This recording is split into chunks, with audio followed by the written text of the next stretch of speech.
Hello, my name is Eri Saikawa. I'm an associate professor in the Department of Environmental Sciences here at Emory, and I have a class on climate change and society where I take students to the climate change negotiation. We call that Conference of the Parties, in short COP, and this year's was the 25th conference, so it was COP 25.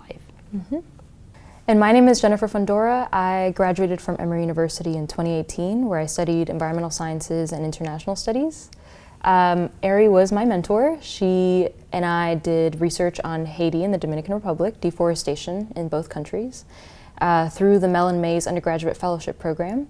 And I also went to the Conference of the Parties, the COP, in 2017, COP 23 in Bonn, Germany, and we studied a little bit more about Haiti and the Dominican Republic and what the delegates think about that. And now I work at Southface Institute. I'm a program coordinator for the Earthcraft Green Building Certification Program, and I've been there for about a year and a half.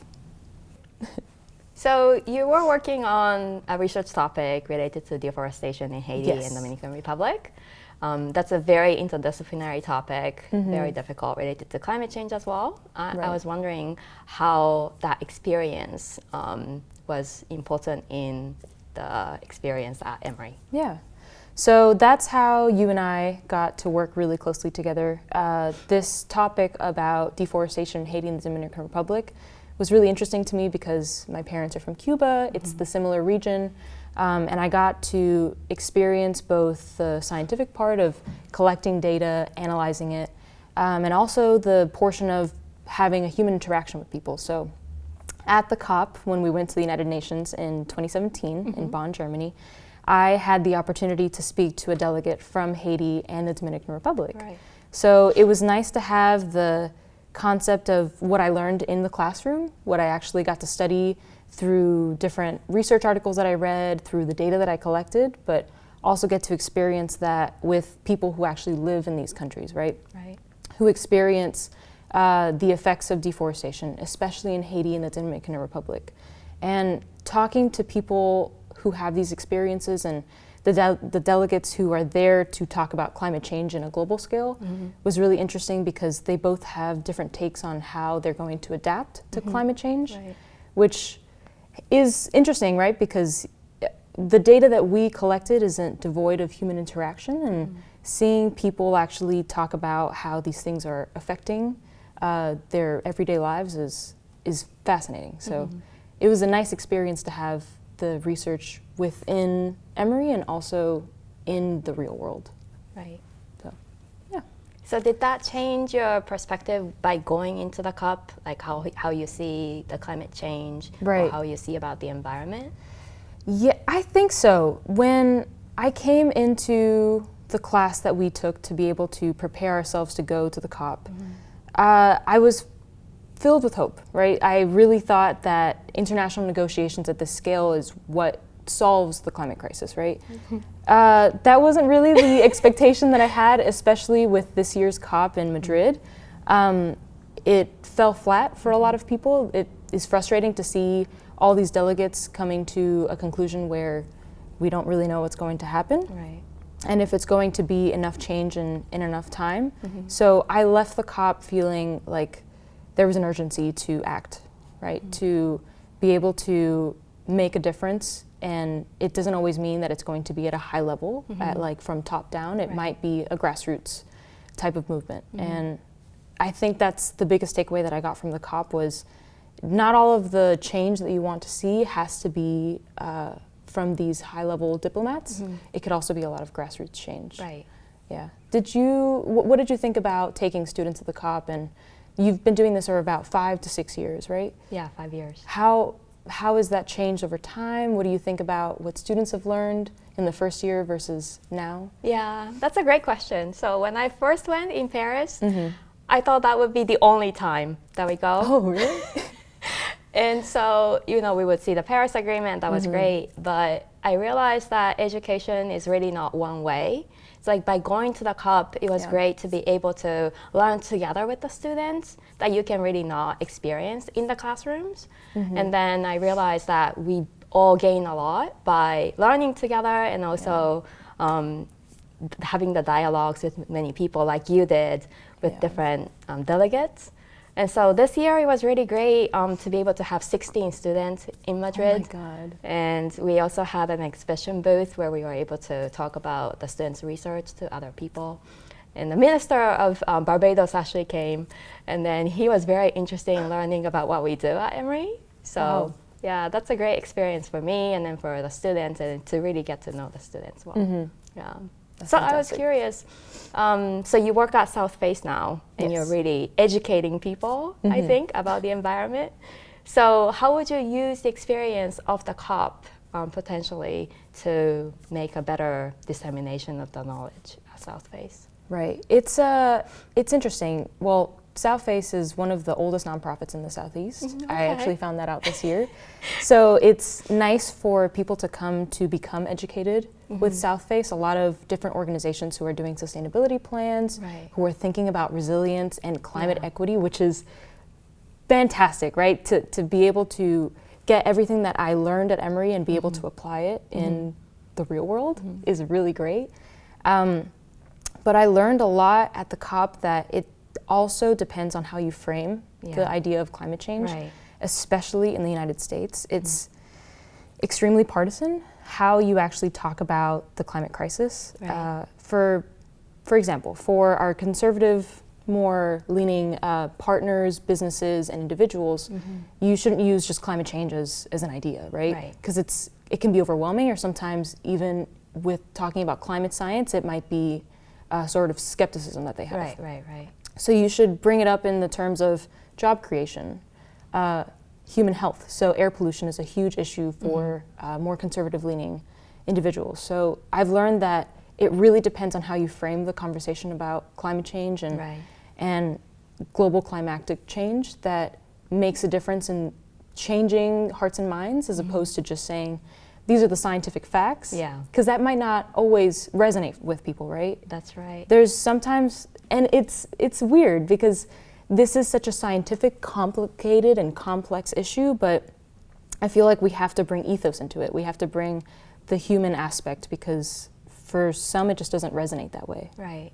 And there's so much equity component too, right? Yes. So then the vulnerables are going to be more impacted by that, and then I think that's going to be very similar in the US too.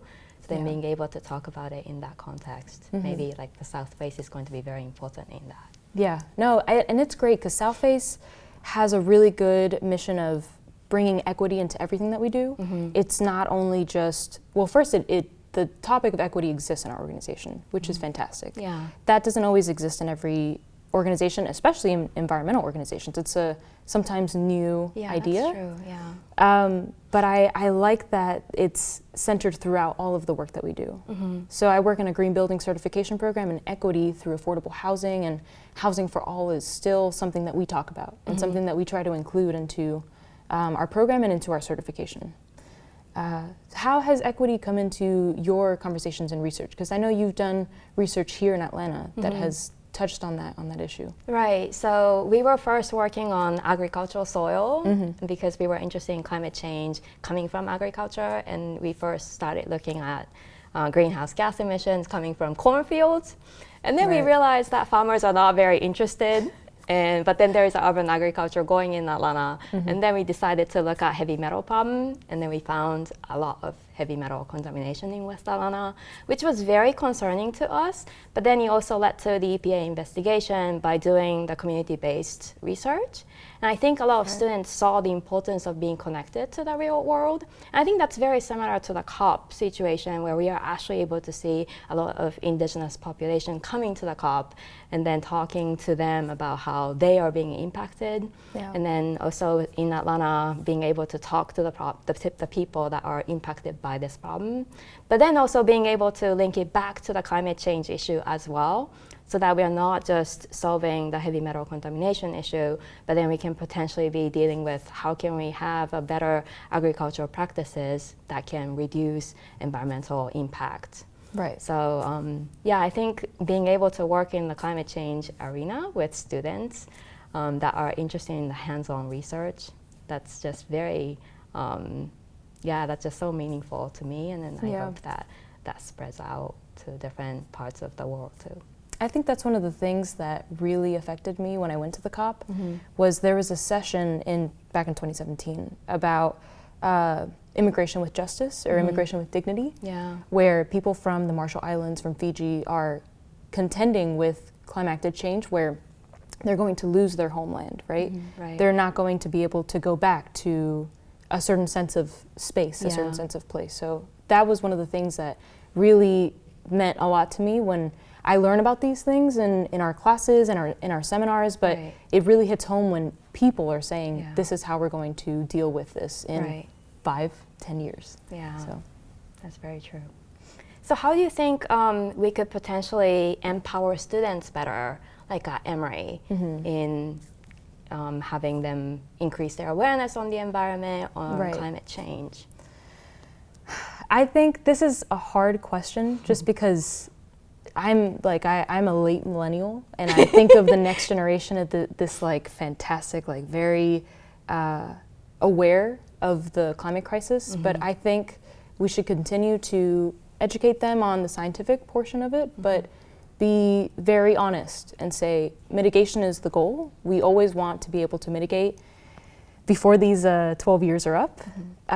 But if we can understand that there is an adaptation component to this, that we might not be able to change this and that climate change might become irreversible in 12 years, to center them into thinking you can, reduce your own carbon footprint, you can become more aware of your own actions to reduce your effect on the environment, but you also have to make sure to give them the tools to be able to empower them to say, these are the 100 corporations that are becoming the issue of why we can't stop this huge global force that is climate change.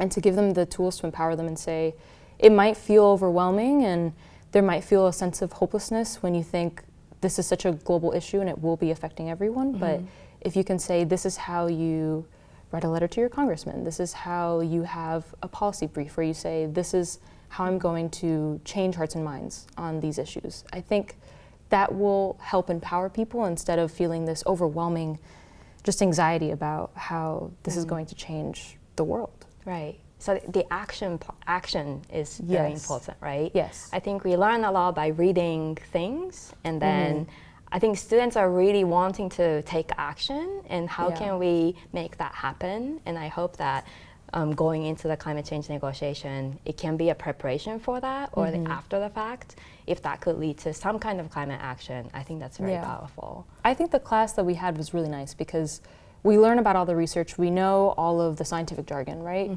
We're educated about that, but being able to go to a delegate or go to a corporation and say, this is the stance that I have on climate change, this is why you should change, this is maybe some suggestions on how you should change, would be fantastic. And I think that empowers students a lot to be able to have those tools and say, I know how to do this. This isn't scary or daunting. So thank you so much for joining me, Jennifer, and thank you for joining the conversation, everybody. Thank you.